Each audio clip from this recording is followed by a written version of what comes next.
എത്ര കഠിനമായിട്ടുള്ള മൈഗ്രെയിനും നിമിഷ നേരം കൊണ്ട് എങ്ങനെ മാറ്റാമെന്ന് അറിയാനായിട്ട് ഈ വീഡിയോ മുഴുവനായിട്ട് കാണുക.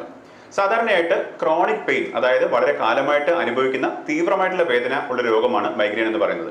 ഇത്തരം മൈഗ്രെയിൻ രോഗികൾ നിമിഷ നേരം കൊണ്ട് അല്ലെങ്കിൽ ഏറ്റവും എളുപ്പമായിട്ടുള്ള മാർഗത്തിലൂടെ മൈഗ്രെയിൻ മാറ്റാനുള്ള എല്ലാ വഴികളും പരീക്ഷിച്ച് നോക്കാറുണ്ട്. ഈ വീഡിയോ ഇപ്പോൾ കണ്ടുകൊണ്ടിരിക്കുന്ന നിങ്ങളും ഇത്തരത്തിൽ എന്തെങ്കിലും ഒരു ടെക്നിക്കോ മരുന്നോ ലേപനമോ ഞാനിവിടെ പറയുമെന്ന് പ്രതീക്ഷിച്ചിട്ടായിരിക്കും ഈ വീഡിയോ കണ്ടുകൊണ്ടിരിക്കുന്നത്. മൈഗ്രെയിൻ എന്ന് പറയുന്നത് ഒരു സങ്കീർണമായിട്ടുള്ള ഒരു രോഗമാണ്. ഒരു കോംപ്ലക്സ് ആയിട്ടുള്ള ഒരു ഡിസീസിനെ നമ്മൾ എത്രയും പെട്ടെന്നോ അതല്ലെങ്കിൽ 2 ദിവസം കൊണ്ടോ ഒരു ഗുളിക കഴിച്ചുകൊണ്ടോ മാത്രം മൈഗ്രെയിൻ മാറ്റി നിർത്തുവാനായിട്ടോ പിടിച്ചു കെട്ടുവാനായിട്ടോ സാധിക്കില്ല എന്ന് മനസ്സിലാക്കുക. പക്ഷേ കൃത്യമായിട്ട് ഉള്ള രോഗനിർണയവും കൃത്യമായിട്ട് കേസ് അനാലിസിസ് ചെയ്യുകയും പേഷ്യന്റിന്റെ ഹിസ്റ്ററിയും അലർജിക് ഹിസ്റ്ററിയും മറ്റും വിശദമായിട്ട് ചോദിക്കുകയും ഫാമിലി ഹിസ്റ്ററി അടക്കമുള്ള കാര്യങ്ങളെ കണക്ട് ചെയ്തുകൊണ്ടുള്ള ഹോമിയോപ്പതിക് കോൺസ്റ്റിറ്റ്യൂഷണൽ മെഡിസിൻ നിങ്ങൾ കഴിക്കുകയാണെങ്കിൽ മൈഗ്രെയിനിന് ഒരു ശാശ്വത പരിഹാരം നിങ്ങൾക്ക് ലഭിക്കാനാവും.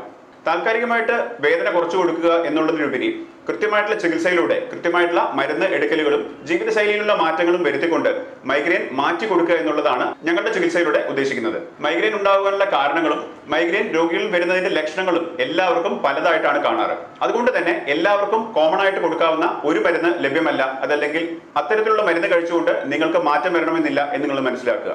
ഇത്തരത്തിൽ പെട്ടെന്ന് ഫലം ലഭിക്കുമെന്ന് കരുതി പല ചികിത്സകളും ശ്രമിച്ചിട്ടും ഒരു ഗുണവും ലഭിക്കാതെ ഇരിക്കുന്ന ആളുകൾ താഴെ കമന്റ് ചെയ്യുമല്ലോ.